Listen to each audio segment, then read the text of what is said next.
علی بھی next question ہے، مولانا طارق جمیل صاحب کی بک گلدستہ اہل بیت کے حوالے سے آپ نے بھی ایک خواب ذکر کیا تھا کہ نبی علیہ السلام نے اس کتاب کو پسند فرمایا ہے۔ اس واقعے سے بریلوی حضرات علم غیب اور حاضر و ناظر ثابت کر رہے ہیں اور کہہ رہے ہیں کہ وہابی مولوی طارق جمیل کے منہ سے ہمارا دعویٰ درست ثابت ہو گیا ہے۔ مہربانی فرما کر اس مسئلے میں انصاف پر مبنی رہنمائی فرمائیں۔ جی، انصاف کا آغاز تو ہم اس سے کرتے ہیں کہ نہ میں وہابی، نہ میں بابی، میں ہوں مسلم علمی کتابی۔ تو وہ وہابی مولوی ہوں گے نا جی، ہم تو وہابی نہیں ہیں، نہ ہم بابی ہیں، نہ بابوں کا دفاع کرنے والے بابی ہیں۔ ہم نہ آپ کے ساتھ ہیں نہ وہابیوں کے ساتھ ہیں۔ باقی رہ گیا مولانا طارق جمیل حفظہ اللہ تعالیٰ کا معاملہ، تو میں نے یہ تو نہیں کہا تھا کہ میں نے کوئی خواب دیکھا ہے، میں نے یہ کہا تھا کہ انہوں نے بتایا ہے کہ اس طرح کوئی بھائی تھے کسی فورن ملک میں، غالباً انگلینڈ کے اندر، انہوں نے خواب دیکھی کہ نبی علیہ السلام کی زیارت ہوئی اور نبی علیہ السلام نے اس کتاب کو پسند فرمایا۔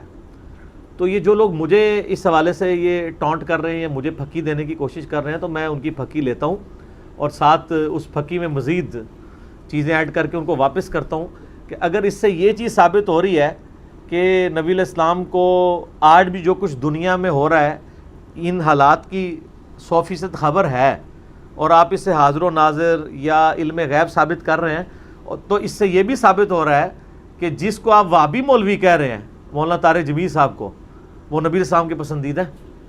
ہائے ہائے ہائے ہائے، اس سے تو یہی بات نکلتی ہے، یہ بھی ثابت ہو رہی ہے نا، تو پوری گل منو نا۔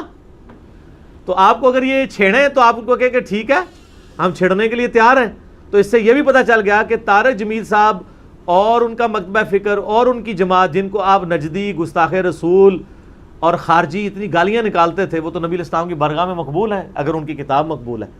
تو جب آپ یہ بات کریں گے نا، وہ کہیں گے خواب ہی جھوٹا ہے، تو خواب کو جھوٹا کہہ دیں گے تو بس رہی ختم۔ دیکھا کس طرح مسئلے حل ہوتے ہیں، ٹھیک ہے۔ تو خوابوں کی دنیا کے اوپر ان چیزوں کا دار و مدار نہیں ہوتا۔ خوابوں کا ان کا حال یہ ہے کہ یہ اپنے فرقے کے، اپنے مولویوں کے خواب تو مانتے ہیں، دوسروں کے ماننے کے لیے تیار نہیں ہوتے ہیں۔ اور ہم جب قرآن و سنت سے دلائل سامنے رکھ رہے ہوتے ہیں، یہ خوابوں کی دوست لگا رہے ہوتے ہیں ہمیں، یا کوئی کسی صوفی بزرگ کا شعر پڑھ دیتے ہیں۔ بیسیکلی یہ اناؤنسمنٹ کر رہے ہوتے ہیں کہ ہمارے پلے یا خواب ہے یا اس طرح کے اشعار موجود ہیں۔ تو میں نے ان کو بھی پھکی دی ہے کہ اگر پھر آپ نے خواب ہی ماننے ہیں نا، پھر آپ ہمارے خواب بھی مانو، لیکن ہم یہ حرکت نہیں کریں گے کہ اپنے خواب آپ کو بیان کرنا شروع کر دیں۔ لیکن ہم ان کے خواب تو آپ کو بیان کر سکتے ہیں جن پہ آپ کا اور ہمارا دونوں کا عقیدہ ہے، جن شخصیات کے اوپر۔ تو حصول برکت کے لیے عرض کر دیں، امام دارقطنی المتوفا 385 ہجری، 4 صدی ہجری میں اہل سنت کے بہت بڑے امام ہیں۔ سنن دارقطنی ان کی حدیث کی کتاب بھی ہے۔ صحیح۔ بریلویوں نے شبیر بدرس کا ترجمہ اردو میں سنن دارقطنی کا آ چکا ہے، اس میں آپ نماز والے چیپٹر میں چلے جائیں، امام دارقطنی کا استاد امام دارقطنی کو حدیث بیان کرتا ہے کہ نبی علیہ السلام رکوع میں جاتے وقت اور رکوع سے اٹھتے وقت رفع الیدین کیا کرتے تھے۔ اور یہ حدیث لکھوانے کے بعد امام دارقطنی کا استاد کہتا ہے کہ میں خود بھی پہلے کوفیوں کے مذہب پہ تھا، یعنی میں رفع الیدین نہیں کرتا تھا۔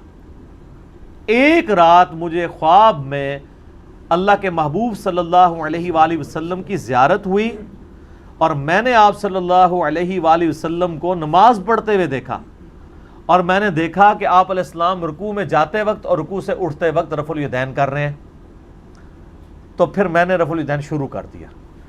یہ کس کا خواب ہے؟ امام دارقطنی کے استاد کا۔ اور امام دارقطنی کہتے ہیں کہ جب میرا استاد مجھے یہ رفع الیدین کی حدیث لکھایا کرتا تھا نا، تو نبی علیہ السلام کو جو انہوں نے خواب میں دیکھا وہ والا خواب بھی مجھے ساتھ لکھوایا کرتا تھا۔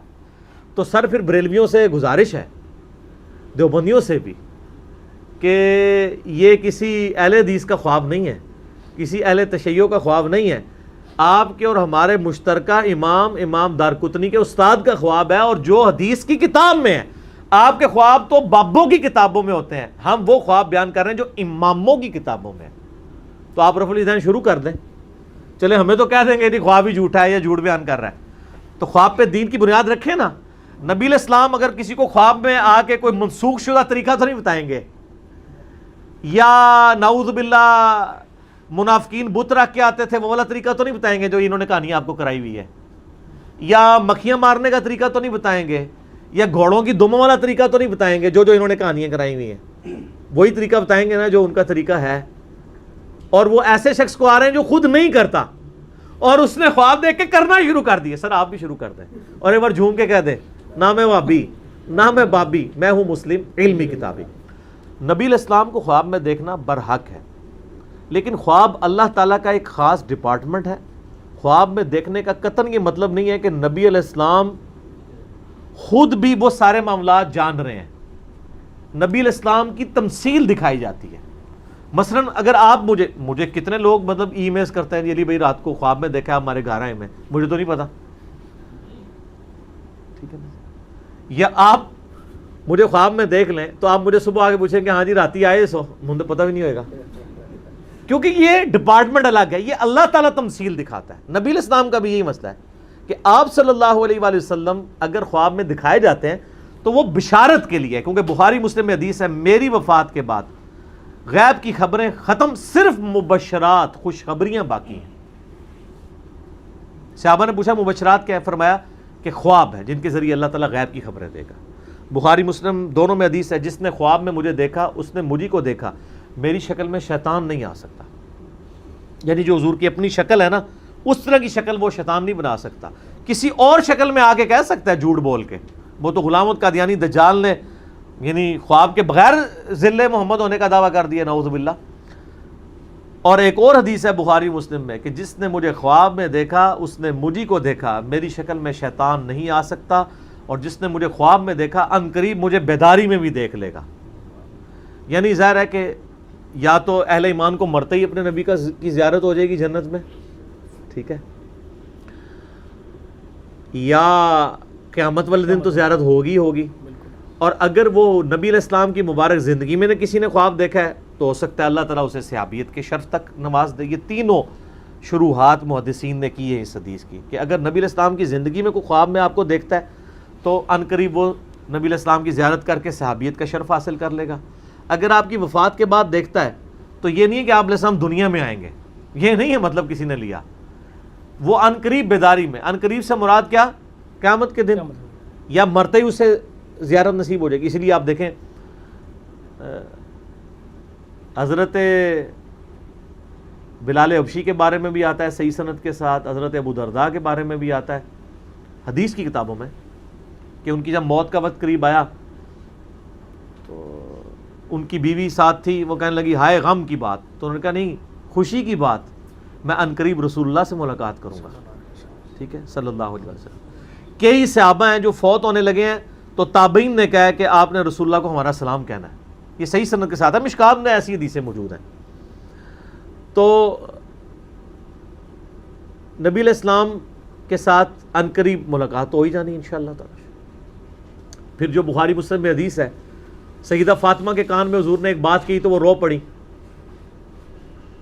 اور پھر ایک بات کہی تو ہنس پڑی. سیدہ عائشہ کہتی ہیں میں پوری زندگی پوچھ نہیں سکی، مجھے پتا تھا بتائیں گی نہیں. نبی علیہ السلام کی وفات کے بعد میں نے کہا اب تو میں اس حق کے سبب کہ جو میں تمہاری ماں ہوں، میں تمہیں اس حق کا واسطہ دیتی ہوں کہ مجھے بتاؤ کہ اللہ کے نبی نے تم سے کیا کہا تھا. تو پھر انہوں نے بتایا کہ پہلی دفعہ آپ نے فرمایا تھا کہ عنقریب میں دنیا سے جانے والا ہوں، کیونکہ ہر سال جبرائیل علیہ السلام ایک دفعہ دورہ قرآن میرے ساتھ کرتے تھے، اس دفعہ 2 دفعہ کیا ہے، مجھے لگتا ہے کہ اب میں اگلے سال زندہ نہیں رہوں گا. تو میں رو پڑی. پھر ساتھ ہی آپ علیہ السلام فرمایا کہ میرے مرنے کے بعد میرے گھر والوں میں سب سے پہلے تم مجھے آ کے ملو گی، اور کیا تم اس پہ خوش نہیں ہو کہ تم جنتی عورتوں کی سردار ہو؟ تو اس پہ میں ہنس پڑی. تو نبی اسلام کیا کہہ رہے ہیں کہ میرے مرنے کے بعد سب سے پہلے مجھے آ کے ملو گی میرے گھر والوں میں سے.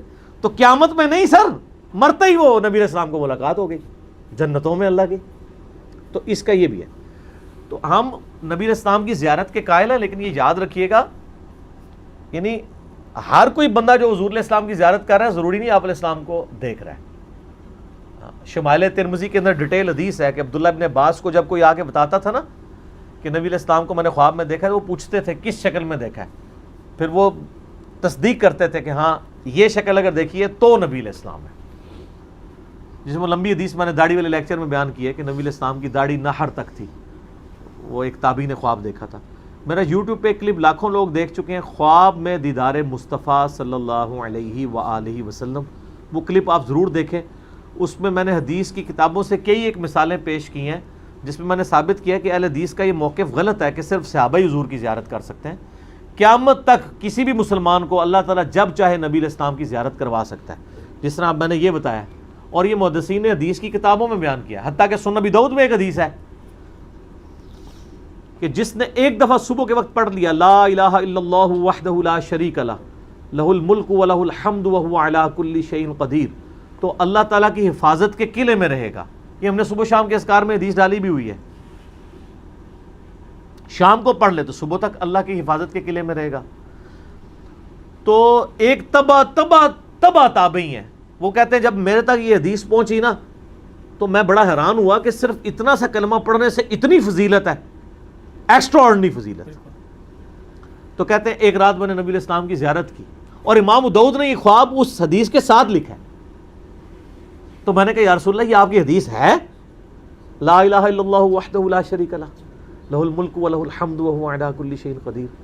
تو آپ علیہ السلام نے باقاعدہ ایک ایک راوی کا نام لے کے کہا کہ اس نے بھی سچ کہا, اس نے بھی سچ کہا, اس نے بھی سچ کہا, یہ میری حدیث ہے. تو یہ تو ابو داؤد کے اندر ہے. پھر صحیح مسلم کے اندر شروع میں مقدمے والے چیپٹر کے اندر ابان بن ابی عیاش کے بارے میں آتا ہے. تو یہ کذاب ہے نا جس نے وہ واقعہ بھی گھڑا ہے کہ سیدنا عمر نے فاطمہ کو شہید کیا سلام اللہ علیہ رضی اللہ تعالی عنہ. جھوٹا واقعہ. یہ ابان بن ابی عیاش شیعہ کے ہاں بھی کذاب راوی ہے, اہل سنت کے ہاں بھی. ابان بن ابی عیاش سے ایک تبع تابعی کہتا ہے میں نے ابان بن ابی عیاش سے 1000 حدیثیں لکھی, صحیح مسلم کے الفاظ ہیں. تو ایک رات میں نے حضور کی خواب میں زیارت کی. میں نے کہا یا رسول اللہ صلی اللہ علیہ وسلم میں نے کچھ حدیثیں آپ کی سنی ہیں, میں آپ سے کنفرم کرنا چاہتا ہوں یہ آپ کی حدیثیں ہیں.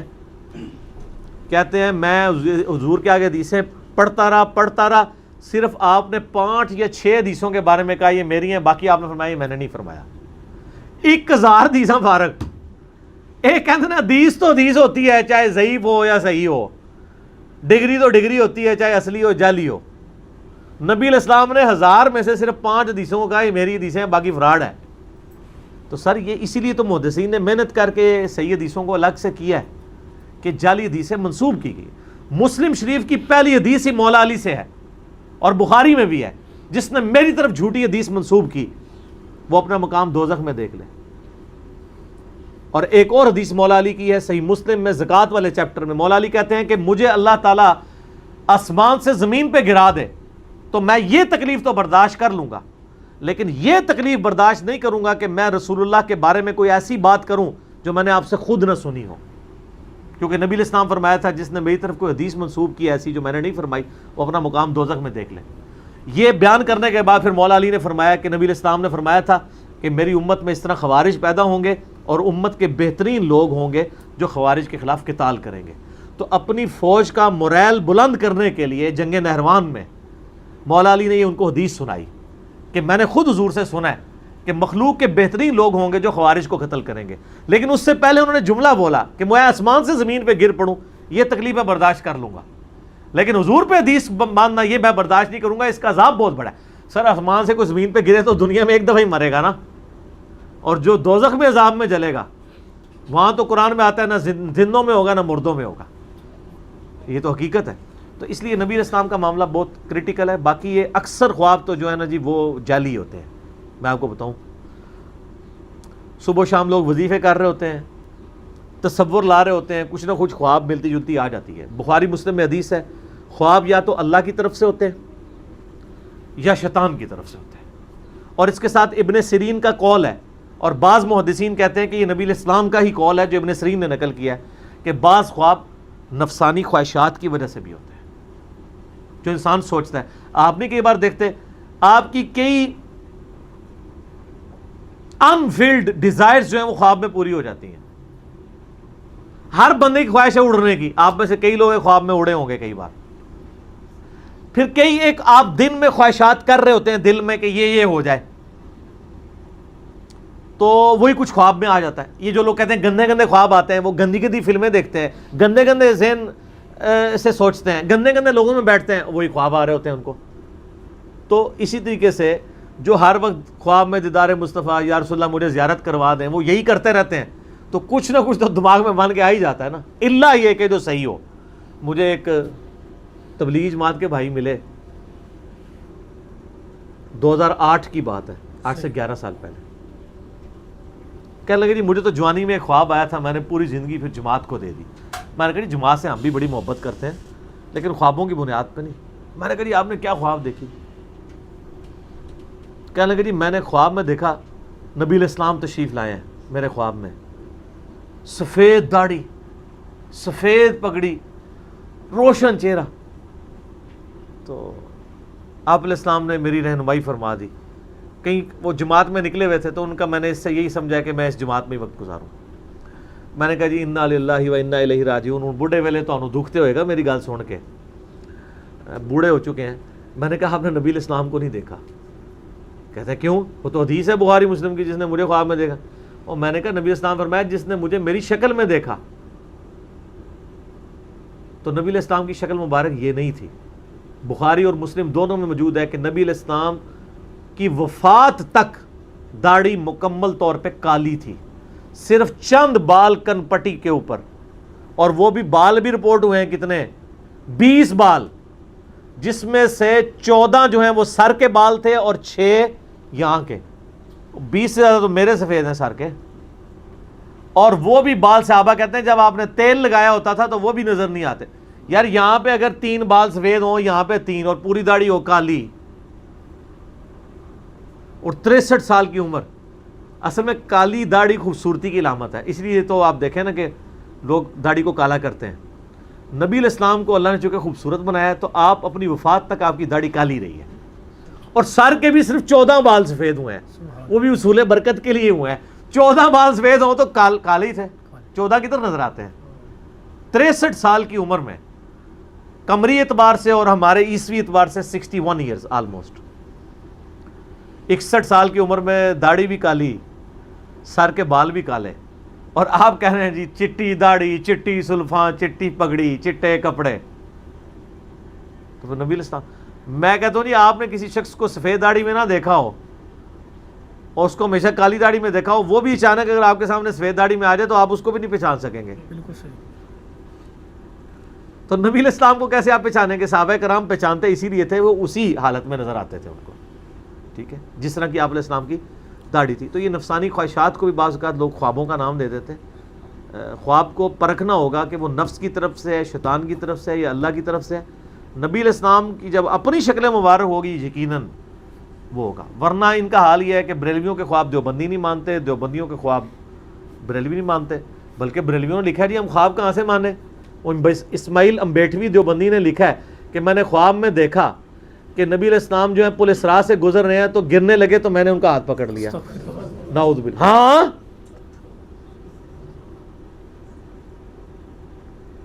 ٹھیک ہے. تو یہ لوگ, یہ باپا جانی کے مریدین بیان کرتے ہیں, وہ کہتے ہیں نہیں میں روزہ شریف پہ حاضر تھا, تو جب میں نے سلام عرض کیا تو اندر جالی شریف سے جواب آ گیا. یعنی یہ جواب نہ سیدہ فاطمہ کو آیا کبھی, نہ مولا علی کو آیا, نہ سیدہ عائشہ کو آیا, نہ کبھی ابو بکر عمر کو آیا, باپا جانی کے مریدوں کو آ گیا.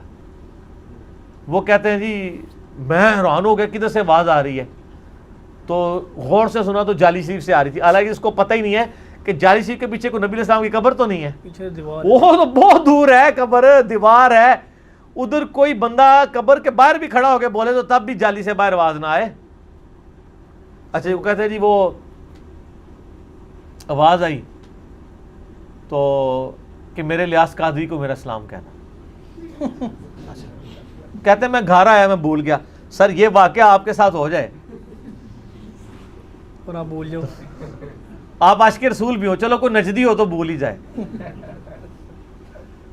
کوئی مدنی تو نہیں بھولے گا نا. بالکل صحیح. کہتے ہیں میں گھر آیا بھول گیا. ایک دن کیا ہوا کہ میں نے وہ کہتے ہیں میں نے ٹی وی چینل لگایا ہوا, تو وہ اذان کے دوران نا روزہ شریف کی جالی انہوں نے دکھائی, کوئی ریکارڈنگ اذان کی چل رہی تھی, اس دوران روزہ شریف کی جالی دکھائی. تو کہتا ہے ٹی وی میں سے آواز آ گئی تو نے ابھی تک سلام نہیں پہنچایا. اور سر یہ لکھا ہوا ہے باقاعدہ انہوں نے، جیسے تبلیغی جماعت کی وہ کارگزاری ہوتی ہے نا، سناتے ہیں آ کے، اس طرح دعوت اسلامی والوں نے اس کے اگینسٹ ایک ٹرم ڈیوائز کی ہوئی ہے، دعوت اسلامی کی بہاریں، وہ کارگزاری کو یہ کہتے ہیں، اور یہ ریٹن میں ہے، کہتے ہیں پھر میں پہنچا تو میں نے جا کے وہاں پہ، اور میں آپ کو بتاؤں ان خوابوں کا تو مجھے نہیں پتا، پرانے جتنے خواب تھے نا ان سے تو یہ لوگ رجوع کر چکے ہیں۔ پرانی فضان سنت کے سٹارٹ میں خواب لکھا ہے کہ نبی علیہ السلام کی زیارت ہوئی ملتان میں، ایک اسلامی بھائی کا الفیہ بیان ہے کہ الیاس قادری کو میرا سلام کہنا اور ان سے کہنا کہ آ کے وہ ملتان میں اجتماع کریں، ایک نابینا اسلامی بھائی کا بیان ہے۔ سر وہ بعد میں جب تحقیق کی، اجتماع تو خیر ہو گیا، کئی سالوں بعد اس نابینا نے کہا کہ بھی الیاس قادری صاحب ہمیں اپنی یعنی ملتان کے لیے اجتماع کے لیے وہ ٹائم نہیں دیتے تھے، تو میں نے خود سے خواب گھڑ کے بیان کر دیا تھا، خواب دیکھے ہی کوئی نہیں تھا، اس پہ پورا اجتماع بھی ہو گیا ہے، اور اجتماع میں بھی یقیناً اناؤنسمنٹ ہوئی ہوگی کہ اللہ کے نبی نے کروایا، کتنے لوگ وہاں پہ روئے ہوں گے۔ میں خود یعنی کئی رائے وینڈ والوں کو ملا ہوں، وہ کہتے ہیں کہ نبی علیہ السلام صحابہ سمیت رائے وینڈ اجتماع میں آتے ہیں، میں رائے وینڈ اجتماع میں بھی جاتا رہا ہوں، اس سے پہلے دعوت اسلامی کے اجتماع میں جاتا رہا، وہاں بھی ہم سنتے رہے۔ سر ہمیں تو بڑے اجتماعات میں بشارتیں ملی ہوئی ہیں، آپ لوگ پتہ نہیں کیوں ہمیں گالیاں نکالتے ہیں، ہم تو کئی بار بخشے گئے ہیں اجتماعات میں۔ ظاہر ہے جب جنت کی بشارتیں ملی ہیں تو میں بخشیا ہی ہویا نا، رائے وینڈ بھی ملی ہوئی ہے تے ملتان اجتماع بھی ملی ہوئی ہے، پھر بھی کہتے ہیں گمراہ ہے، گمراہ کتوں اسی تے بخش تواڈے اجتماع تو اسی جنت دا ٹکٹ لے کے آئے ہوئے ہیں، تے اگر میرا ٹکٹ جعلی ہے تو پھر تواڈے ٹکٹ کے ہوئے، ٹھیک ہے نا۔ تو یہ اس طرح کے نا یعنی وہ خواب بیان کرتے ہیں۔ صحیح بخاری میں حدیث ہے، نبی علیہ السلام نے فرمایا سب سے بڑا جھوٹا وہ ہے جو جھوٹا خواب بیان کرتا ہے، حالانکہ اللہ نے اس کو نہیں دکھایا ہوتا۔ اور سر جھوٹے کا مطلب آپ پھر سمجھ لیں، لعنت اللہ علی الکاذبین، جھوٹوں پہ اللہ کی لعنت۔ اور اللہ کی لعنت کا مطلب کیا ہے؟ اللہ کی رحمت سے دور۔ اللہ کی رحمت سے دور کا مطلب کیا ہے؟ اللہ کے عذاب کا مستحق۔ بڑے کبیرہ گناہوں میں سے ایک جھوٹ بولنا ہے، اور یہ لوگ جھوٹے خواب، وہ بھی نبی علیہ السلام کے، اور نبی علیہ السلام پہ آپ جھوٹا خواب بیان کریں گے پھر آپ پہ وہ والی حدیث بھی لگے گی بخاری و مسلم کی جس نے میری طرف جھوٹی حدیث منسوب کی۔ حدیث کا مطلب صرف نبی علیہ السلام کا فرمان نہیں، ان کی طرف جو بات منسوب کی وہ اپنا مقام دوزخ میں دیکھ لیں۔ تو اب وہ اس سوال کی طرف میں اینڈ پہ واپس آؤں، کہ گلدستہ اہل بیت کے والے سے تارج میر صاحب کے کسی چاہنے والے نے اگر خواب دیکھا ہے، ہم نہ ایسے خوابوں کی تصدیق کرتے ہیں نہ ان کی تکذیب کرتے ہیں، معاملہ اللہ کے سپرد کرتے ہیں۔ ان سے آپ باقی والے عقیدے نہ نکالنے شروع کر دیا کریں، وہ بالکل غلط ہے۔ آپ میرا خوابوں کے اوپر علیحدہ سے 6B مسئلہ بھی دیکھ لیں، یہ ایک اللہ تعالیٰ کا ڈپارٹمنٹ ہی علیحدہ ہے جس میں اللہ تعالیٰ تمثیل کے ساتھ چیزیں دکھاتا ہے۔ جیسا کہ مسند احمد میں آیا کہ نبی علیہ السلام کی وفات کے 50 سال بعد عباس، سیدنا ابن عباس کہتے ہیں میں نے خواب میں دیکھا کہ نبی علیہ السلام کی داڑھی مبارک اور سر مبارک کے بال بکھرے ہوئے ہیں، پرانگدہ حالت ہے، ہاتھ میں خون کی ایک شیشی ہے، اور آپ بڑے غمزدہ ہیں۔ میں نے کہا میرے ماں باپ آپ پہ قربان، آپ کو کس نے غمناک کر دیا؟ تو انہوں نے کہا کہ میں صبح سے کربلا میں حسین اور اس کے ساتھیوں کا خون جمع کر رہا ہوں، یہ میرے حسین اور اس کے ساتھیوں کا خون ہے۔ تو ابن عباس کہتے ہیں میں کانپ کے اٹھا، میں نے وہ دن اور تاریخ یاد رکھی، 10 محرم 61 ہجری۔ تو کئی دنوں کے بعد، بلکہ کئی ہفتوں کے بعد خبر آئی تو پتہ چلا اسی دن حضرت حسین ابن علی رضی اللہ تعالیٰ عنہ علیہ السلام کو ان کے ساتھیوں کے سمیت مظلومانہ شہید کیا گیا فرات کے کنارے۔ اللہ کی لعنت ہو ان لوگوں پر جنہوں نے حسین ابن علی کو قتل کیا، ان پہ اللہ کی لعنت، اللہ کے فرشتوں کی لعنت، تمام لعنت کرنے والوں کی لعنت ہو۔ تو ابن عباس کہتے ہیں کہ مجھے نبی علیہ السلام، اب اس حدیث سے بعض لوگ کہتے ہیں نبی علیہ السلام کربلا میں تھے، نہیں، وہ تمثیل ہے کہ نبی علیہ السلام کو تمثیل کے طور پہ امت تک ایک میسج پہنچایا گیا ہے کہ غم حسین ختم نہیں ہے، سوگے حسین نہیں ہے، غم حسین تو جاری ہے۔ اس پہ میرا کلپ ہے، آپ دیکھ لیں۔ تو اس پہ تو کئی ایک باتیں کی جا سکتی ہیں۔ تو یہ ابن عباس کا بھی خواب ہے جو اس بات کا ثبوت ہے کہ نبی علیہ السلام کی وفات کے 50 سال بعد انہوں نے نبی علیہ السلام کو خواب میں دیکھا ہے، صحابی نے۔ بالکل صحیح۔ تو یہ پاسبل ہے، اور اس میں غیبی خبر بھی آئی ہے۔ حاضر و ناظر اور علم غیب اس سے ثابت نہیں ہوتا، یہ محکمہ علاقہ ہے۔ ہم یہ مانتے ہیں کہ اللہ تعالیٰ اپنے نبی کو جتنی غیب کی خبریں چاہتا ہے عطا فرما دیتا ہے، اس میں تو کوئی نہیں ہے، کوئی دوسری رائے نہیں۔ باقی نبی علیہ السلام ہر وقت ہر جگہ موجود، نعوذ باللہ، آپ کو ہر چیز کا علم ہر جگہ کا ایسا نہیں ہے، یہ عقیدہ وہی مانے جو ہے. حاضر و ناظر پہ میرا مسئلہ نمبر 7 دیکھ لیں, علم غیب پہ 6A اور 6B مسئلہ دیکھ لیں, اور یہ تو 1.5-2 گھنٹے کے ہیں چونکہ سارے وسوسے میں نے کور کیے ہیں. پچھلے دنوں میرا ایک چھوٹا سا کلپ ریکارڈ ہوا ہے, یا رسول اللہ انظر حالنا. سر وہ ایک کلپ 17-18 منٹ کا سارے عقیدوں کو کور کرتا ہے. وہ آپ یوٹیوب پہ جا کے لکھیں یا رسول اللہ انظر حالنا پہ عقیدہ انجینئر محمد علی مرزا, تو رومن میں جا کے لکھیں تو انشاءاللہ وہ کلپ کھل جائے گا. ابھی عصر کی اذان شروع ہوا چاہتی ہے, تو باقی انشاءاللہ اذان عصر کے وقفے کے بعد.